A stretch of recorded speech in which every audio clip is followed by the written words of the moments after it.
ክርስትና ስም ለምን ነው ገብረ መድኅን የሚወጣው? አንዳንድ ያልናገርን እያልኩ የነካከል ታናግረኝ ነው አንተ ሰውዬ። ጉራግኛ መመለክ አለበት። ኦርቶዶክስ ቤተክርስቲያን ውስጥ በረገዳ የትም ይሁን የትም የትም አይደለማ። አሁን ለምሳሌ የወንጌል አማኞች ጋር ሁሉም እንዳሉት መመለክ። አሁን ምን ማለት ነው? ይሄ ሰውዬ ኦርቶዶክስ ሆኖ ቢሆን ኖሮ ኦርቶዶክስ ሳይሆን ነገር ግን ኦርቶዶክስ ቤተክርስቲያን ውስጥ በኦሮምኛ በትግረኛና በተለያዩ ብሔር ብሔረሰቦች ጭፈራ ነው መመለክ ያለበት፣ ሽብሸባ አያስፈልግም ይላቸዋል። ከነገና ኦርቶዶክሲያን የሚያገኙት የክርስትና ስም ደግሞ በግዕዝ የሆነው በግዕዝ መሆን የለበትም በኦሮምኛና በተለያዩ ቋንቋዎች ነው ይላል። ነገር ግን የእሱ ልጆች የሚጠሩት ደግሞ በእንግሊዘኛ ስም ነው። አሁን ይህን ምን ትሉታላችሁ? ማለት አንዳንድ ሰዎች እኮ አሉ አለማወቅ ወይም ደግሞ ድድብና ልትሉትም ትችላላችሁ። ከዛ በላይ ሰው ሲሆን ምን ይባላል?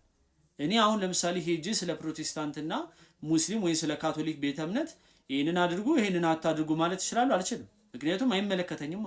የሚመለከተኝ ስለ እምነቴ ነው። ስለ እምነቴ ደግሞ ስናገር ደግሞ ልኬት አለኝ እንኳን ስለ ሌላ ቤተ እምነት ማለት ነው። ነገር ግን ሰው በዛኛው ቤተ እምነት ውስጥ ሳይሆን በዚህ ደረጃ እንዴት ሊናገር ይችላል?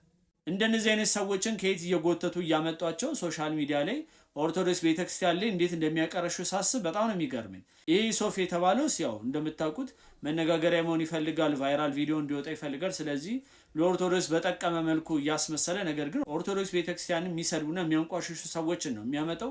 የእሱም ደግሞ ተመልካች የሆኑት ደግሞ አብዛኞቹ በሚባል ደረጃ ኦርቶዶክሳውያን መሆናቸውን ደግሞ ስታዩ በጣም ነው የሚያሳዝነው።